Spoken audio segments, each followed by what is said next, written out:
जय हिंद दोस्तों। Welcome back to my YouTube channel. जो लोग मेरे चैनल को सब्सक्राइब नहीं किए हैं प्लीज़ जाके सब्सक्राइब कर लें, जो कि मेरा चैनल है रोजगार विद रोहित। तो इस वीडियो में हम बात करने वाले हैं प्राचीन इतिहास के वैदिक काल के क्वेश्चन के। जितने भी महत्वपूर्ण क्वेश्चन हैं हम लेके चलेंगे। जितने भी क्वेश्चन हैं किसी न किसी एग्ज़ाम में पूछे गए हैं, और ये वीडियो खास कर है उनके लिए जो यूपी पुलिस की एग्ज़ाम देने वाले हैं। तो हम चलते हैं अपने पहले क्वेश्चन की तरफ। हमारा पहला क्वेश्चन यहाँ पे क्या दिया गया है, तो आप लोग बताइए। यहाँ पे पहला क्वेश्चन दिया गया है, आर्य शब्द इंगित करता है। आर्य शब्द किसे इंगित करता है, आप लोग बताइए। यहाँ पे पहला क्वेश्चन दिया गया है, तो निरी जाति समूह को, कि भाषा समूह को, कि यायावरी जन को, कि श्रेष्ठ वंश को। जैसा कि हम जानते हैं आर्य शब्द श्रेष्ठ वंश को इंगित करता है, यानी ऑप्शन डी हमारा बिल्कुल सही हो जाएगा। हम चलते हैं अपने अगले क्वेश्चन की तरफ। हमारा अगला क्वेश्चन यहाँ पे दिया गया है, सबसे पुराना वेद कौन सा है, आप लोग बताइए। यजुर्वेद है, कि सामवेद है, कि ऋग्वेद है, कि अथर्ववेद है। तो इसका सही आंसर हो जाएगा सबसे पुराना वेद ऋग्वेद है, यानी ऑप्शन सी बिल्कुल सही हो जाएगा। हम चलते हैं अपने अगले क्वेश्चन की तरफ। हमारा अगला क्वेश्चन यहाँ पे दिया गया है, त्रय नाम है, त्रय नाम से किसे जाना जाता है। तीन वेदों को, धर्म संघ व युद्ध को, हिंदू धर्म के तीन देवताओं को, कि तीन मौसमों को। तो जैसा कि हम जानते हैं इसका सही आंसर हो जाएगा, तीन वेदों को हम त्रय नाम से जानते हैं, ऑप्शन ए बिल्कुल सही हो जाएगा। हम चलते हैं अपने अगले क्वेश्चन की तरफ। हमारा अगला क्वेश्चन यहाँ पे दिया गया है, किस वैदिक ग्रंथ में वर्ण शब्द का सर्वप्रथम नामोल्लेख मिलता है। हम लोग ध्यान देंगे ये वर्ण शब्द सर्वप्रथम किस वेद में मिलता है। तो ऋग्वेद में मिलता है, कि सामवेद में मिलता है, कि अथर्ववेद में मिलता है, कि यजुर्वेद में मिलता है। तो इसका सही आंसर हो जाएगा ऋग्वेद में मिलता है, यानी ऑप्शन ए बिल्कुल सही हो जाएगा। हम चलते हैं अपने अगले क्वेश्चन की तरफ। हमारा अगला क्वेश्चन यहाँ पे दिया गया है, निम्नलिखित चार वेदों में से किसी एक में जदुई माया और वशीकरण का वर्णन है। किस वेद में जदुई टोना है, ऋग्वेद में है, कि अथर्ववेद में है, कि यजुर्वेद में है, कि सामवेद में है। जैसा कि हम जानते हैं चौथा वेद हमारा है अथर्ववेद, जिसमें जदुई और वशीकरण का वर्णन किया गया, यानी ऑप्शन बी बिल्कुल सही हो जाएगा। हम चलते हैं अपने अगले क्वेश्चन की तरफ। हमारा अगला क्वेश्चन यहाँ पे दिया गया है, निम्नलिखित में से कौन सा ब्राह्मण ग्रंथ ऋग्वेद से संबंधित है। आप लोग बताइए, ऐत्रेय ब्राह्मण है, कि गोपथ ब्राह्मण है, कि शतपथ ब्राह्मण है, कि तैत्रीय ब्राह्मण है। तो इसका सही आंसर हो जाएगा ऐत्रेय ब्राह्मण जो है ऋग्वेद से संबंधित है। हम चलते हैं अपने अगले क्वेश्चन की तरफ। हमारा अगला क्वेश्चन यहाँ पे दिया गया है, गोपथ ब्राह्मण संबंधित है, किस वेद से संबंधित है। यजुर्वेद से संबंधित है, कि ऋग्वेद से है, कि अथर्ववेद से है, कि सामवेद से है। तो जैसे कि हम जानते हैं गोपथ ब्राह्मण जो संबंधित हमारा है ये अथर्ववेद से संबंधित है, यानी ऑप्शन सी बिल्कुल सही हो जाएगा। हम चलते हैं अपने अगले क्वेश्चन की तरफ। हमारा अगला क्वेश्चन दिया गया है, ऋग्वेद का कौन सा मंडल पूर्णतः सोम को समर्पित है। तो आप लोग बताइए, सातवां मंडल है, कि नौवां मंडल है, कि आठवां मंडल है, कि 10वां मंडल है। तो इसका सही आंसर हो जाएगा, नौवां मंडल। नौवां मंडल ये जो हमारा है सोम से समर्पित है।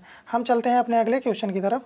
हमारा अगला क्वेश्चन यहाँ पे दिया गया है, अगला क्वेश्चन यहाँ पे है, ऋग्वेद संहिता का नौवां मंडल पूर्णतः किसको समर्पित है। आप लोग बताइए, इंद्र और उनका हाथी को है, कि उर्वशी एवं स्वर्ग को है, कि पौधों और जड़ी बूटियों से संबंधित देवतागण को है, कि सोम और इस पेय पर नामांकित देवता से है। तो इसका सही आंसर हो जाएगा सोम और इस पेय पर नामकृत देवता पर, यानी ऑप्शन डी बिल्कुल सही हो जाएगा।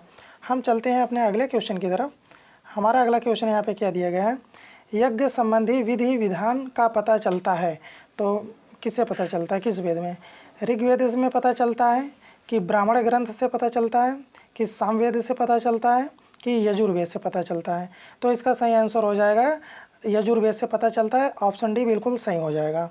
हम चलते हैं अपने अगले क्वेश्चन की तरफ। हमारा अगला क्वेश्चन दिया गया है, निम्नलिखित में से किसका संकलन ऋग्वेद पर आधारित है। आप लोग बताइए, यजुर्वेद है, कि अथर्ववेद पर है, कि सामवेद पर है, कि उपरोक्त में से कोई नहीं है। तो ऋग्वेद पर आधारित ये हमारा जो ऑप्शन सी है, यानी सामवेद, ऑप्शन सी बिल्कुल सही हो जाएगा। हम चलते हैं अपने अगले क्वेश्चन की तरफ। हमारा अगला क्वेश्चन दिया गया है, उपनिषद पुस्तक है, धर्म पर है, कि योग पर है, कि विधि पर है, कि दर्शन पर है। जैसा कि हम जानते हैं उपनिषद पुस्तक हमारा दर्शन पर आधारित है। ऑप्शन डी बिल्कुल सही हो जाएगा। हम चलते हैं अपने अगले क्वेश्चन की तरफ। हमारा अगला क्वेश्चन दिया गया है, नचिकेता आख्यान का उल्लेख मिलता है, कहाँ पर मिलता है? शतपथ ब्राह्मण में मिलता है, कि बृहदारण्यक उपनिषद में मिलता है, कि अथर्ववेद में मिलता है, कि कठोपनिषद में मिलता है? जैसा कि हम जानते हैं नचिकेता आख्यान ये हमारा कठोपनिषद में मिलता है। ऑप्शन डी बिल्कुल सही हो जाएगा। हम चलते हैं अपने अगले क्वेश्चन की तरफ। हमारा अगला क्वेश्चन यहाँ पे दिया गया है, आरंभिक वैदिक साहित्य में सर्वाधिक वर्णित नदी है, सिंधु नदी है, कि सरस्वती नदी है, कि शतुद्री नदी है, कि गंगा नदी है? तो इसका सही आंसर हो जाएगा सिंधु नदी है। इस ऑप्शन ए बिल्कुल सही हो जाएगा। हम चलते हैं अपने अगले क्वेश्चन की तरफ। हमारा अगला क्वेश्चन यहाँ पे दिया गया है, वैदिक नदी अस्कनी की पहचान निम्नलिखित नदियों में से किस एक के साथ नहीं की जाती? ब्यास के साथ, कि रावी के साथ, कि चेनाब के साथ, कि झेलम के साथ? इसका सही आंसर हो जाएगा चेनाब के साथ की जाती है। ऑप्शन सी बिल्कुल सही हो जाएगा। हम चलते हैं अपने अगले क्वेश्चन की तरफ। हमारा अगला क्वेश्चन यहाँ पे दिया गया है, निम्नलिखित वैदिक देवताओं में से किसे उनका पुरोहित माना जाता है? तो अग्नि को माना जाता है, कि देवस को माना जाता है, कि बृहस्पति को माना जाता है, कि इंद्र को माना जाता है? तो इसका सही आंसर हो जाएगा बृहस्पति को माना जाता है। ऑप्शन सी बिल्कुल सही हो जाएगा। हम चलते हैं अपने अगले क्वेश्चन की तरफ। हमारा अगला क्वेश्चन दिया गया है, ऋग्वैदिक काल में निष्क किस अंग का आभूषण था? तो कान का आभूषण था, कि बाहु का था, कि गला का था, कि कलाई का था? तो इसका सही आंसर हो जाएगा गला का था। जो हमारा निष्क आभूषण है गला का आभूषण था। ऑप्शन सी बिल्कुल सही हो जाएगा। हम चलते हैं अपने अगले क्वेश्चन की तरफ। हमारा अगला क्वेश्चन दिया गया है, 14वीं सदी ईसा पूर्व एक अभिलेख जिसमें वैदिक देवताओं का वर्णन प्राप्त हुआ है, एक बटाना से है, कि बेबीलोन से है, कि जोग जकोई से है, कि बिसोटून से है? तो इसका सही आंसर हो जाएगा बोग जकोई से है। ऑप्शन सी बिल्कुल सही हो जाएगा। हम चलते हैं अपने अगले क्वेश्चन की तरफ। हमारा अगला क्वेश्चन दिया गया है, निम्नलिखित में से किसने आर्यों के आदि देश के बारे में लिखा था? इसका सही आंसर हम देखेंगे शंकराचार्य होगा, कि विवेकानंद होगा, कि एनी बेसेंट होगा, कि बाल गंगाधर तिलक होगा? तो इसका सही आंसर हो जाएगा बाल गंगाधर तिलक होगा। ऑप्शन डी बिल्कुल सही हो जाएगा। हम चलते हैं अपने अगले क्वेश्चन की तरफ। हमारा अगला क्वेश्चन दिया गया है यहाँ पे, गोत्र शब्द का प्रयोग सर्वप्रथम हुआ था, अथर्ववेद में हुआ था, कि सामवेद में हुआ था, कि ऋग्वेद में हुआ था, कि यजुर्वेद में हुआ था? तो गोत्र शब्द का सर्वप्रथम प्रयोग ऋग्वेद में हुआ था। ऑप्शन सी बिल्कुल सही हो जाएगा। हम चलते हैं अपने अगले क्वेश्चन की तरफ। हमारा अगला क्वेश्चन यहाँ पे दिया गया है, ऋग्वेद काल में जनता निम्न में से मुख्यतः किस में विश्वास करती थी? तो मूर्ति पूजा में विश्वास करती थी, कि एकेश्वरवाद में विश्वास करती थी, कि देवी पूजा में, कि बलि एवं कर्मकांड में? जैसा कि हम जानते हैं ऋग्वेद काल में बलि एवं कर्मकांड पर ज़्यादा विश्वास रखते थे। ऑप्शन डी बिल्कुल सही हो जाएगा। हम चलते हैं अपने अगले क्वेश्चन की तरफ। हमारा अगला क्वेश्चन यहाँ पे दिया गया है, प्राचीन काल में आर्यों के जीविकोपार्जन का मुख्य साधन था, क्या था? कृषि था, कि शिल्प कर्म था, कि शिकार था, कि व्यापार था? तो इसका सही आंसर हो जाएगा कृषि था। तो हम ऑप्शन ए बिल्कुल सही हो जाएगा। हम चलते हैं अपने अगले क्वेश्चन की तरफ। हमारा अगला क्वेश्चन दिया गया है, आयुर्वेद अर्थात जीवन का विज्ञान का उल्लेख सर्वप्रथम मिलता है, आरण्यक में मिलता है, कि यजुर्वेद में मिलता है, कि सामवेद में मिलता है, कि अथर्ववेद में मिलता है? तो इसका सही आंसर हो जाएगा अथर्ववेद में मिलता है। ऑप्शन डी बिल्कुल सही हो जाएगा। हम चलते हैं अपने अगले क्वेश्चन की तरफ।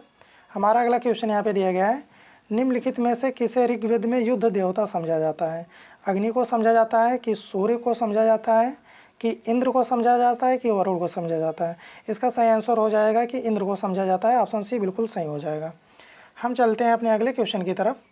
हमारा अगला क्वेश्चन दिया गया है, ऋग्वेद में सर्वाधिक संख्या में मंत्र संबंधित है, अग्नि से है, कि विष्णु से है, कि वरुण से है, कि यम से है? जैसा कि सर्वाधिक मंत्र अग्नि से संबंधित है। ऑप्शन ए बिल्कुल सही हो जाएगा। हम चलते हैं अपने अगले क्वेश्चन की तरफ। हमारा अगला क्वेश्चन दिया गया है, 800 से 600 ईसा पूर्व का काल किस युग से जुड़ा है? तो ब्राह्मण युग से जुड़ा है, कि रामायण युग से जुड़ा है, कि सूत्र युग से जुड़ा है, कि महाभारत युग से जुड़ा है? तो इसका सही आंसर हो जाएगा ब्राह्मण युग से जुड़ा है। ऑप्शन ए बिल्कुल सही हो जाएगा। हम चलते हैं अपने अगले क्वेश्चन की तरफ। हमारा अगला क्वेश्चन दिया गया है, गायत्री मंत्र किस पुस्तक में मिलता है? उपनिषद में मिलता है, कि ऋग्वेद में मिलता है, कि भगवद गीता में मिलता है कि यजुर्वेद में मिलता है। तो इसका सही आंसर हो जाएगा ऋग्वेद में गायत्री मंत्र का उल्लेख मिलता है। ऑप्शन बी बिल्कुल सही हो जाएगा। हम चलते हैं अपने अगले क्वेश्चन की तरफ। यहाँ पे दिया गया है पुराणों की संख्या है कितनी है, आप लोग बताइए। 16 है कि 18 है कि 19 है कि 21 है। इसका सही आंसर हो जाएगा पुराणों की संख्या 18 है, यानी ऑप्शन बी बिल्कुल सही हो जाएगा। हम चलते हैं अपने अगले क्वेश्चन की तरफ। श्रीमद् भगवद गीता मौलिक रूप से किस भाषा में लिखी गई थी, आप लोग बताइए। संस्कृत में लिखी गई थी कि पाली में लिखी गई थी कि उर्दू में लिखी गई थी कि हिंदी में लिखी गई थी। तो इसका सही आंसर हो जाएगा संस्कृत में लिखी गई थी। ऑप्शन ए बिल्कुल सही हो जाएगा। हम चलते हैं अपने अगले क्वेश्चन की तरफ। महाभारत मूलतः किस रूप में जानी जाती थी, बृहद कथा जानी जाती थी कि बृहद संहिता कि ब्राह्मण कि जय संहिता। तो इसका सही आंसर हो जाएगा जय संहिता के रूप में जानी जाती थी। ऑप्शन डी बिल्कुल सही हो जाएगा। बहुत ही इंपॉर्टेंट क्वेश्चन है ये। हम चलते हैं अपने अगले क्वेश्चन की तरफ। सत्यमेव जयते शब्द किस उपनिषद से लिया गया है, मुंडकोपनिषद से लिया गया है कि छंदोग्य उपनिषद से लिया गया है कि कठोपनिषद से लिया गया है कि इनमें से कोई नहीं। तो इसका सही आंसर हो जाएगा मुंडकोपनिषद से लिया गया है। ऑप्शन ए बिल्कुल सही हो जाएगा। हम चलते हैं अपने अगले क्वेश्चन की तरफ। हमारा अगला क्वेश्चन दिया गया है ऋग्वेद की मूल लिपि थी क्या थी, देवनागरी थी कि पाली थी कि खरोष्ठी थी कि ब्राह्मी थी। तो ऋग्वेद की मूल लिपि ब्राह्मी लिपि थी। ऑप्शन डी बिल्कुल सही हो जाएगा। हम चलते हैं अपने अगले क्वेश्चन की तरफ। अगला क्वेश्चन यहाँ पे दिया गया है वैदिक काल में किस जानवर का अघन्य माना गया है। तो बैल को माना गया है, गाय को माना गया है कि भेड़ को माना गया है कि हाथी को माना गया है। तो इसका सही आंसर हो जाएगा गाय को माना गया है। जैसे कि वैदिक काल में गाय को पूजते थे और इसको हत्या करने की अनुमति नहीं दी जाती थी, इसको अघन्य माना गया। ऑप्शन बी यानी गाय बिल्कुल सही हो जाएगा। हम चलते हैं अपने अगले क्वेश्चन की तरफ। अगला क्वेश्चन दिया गया है संस्कारों की कुल संख्या कितनी है, 10 है कि 15 है कि 12 है कि 16 है। तो इसका सही आंसर हो जाएगा संस्कारों की कुल संख्या 16 है। ऑप्शन डी बिल्कुल सही हो जाएगा। तो दोस्तों हमारा ये लास्ट क्वेश्चन था, इसी के साथ हमारा क्वेश्चन ख़त्म हुआ। जितने भी इम्पोर्टेंट क्वेश्चन थे हमने इस वीडियो में कंप्लीट करा दिए हैं। तो जो लोग मेरे चैनल को सब्सक्राइब नहीं किए हैं प्लीज़ जाकर सब्सक्राइब कर दें। तो ऐसे ऐसे वीडियो हम क्वेश्चन के लाते रहेंगे यूपी पुलिस के लिए। तो जय हिंद दोस्तों, थैंक यू।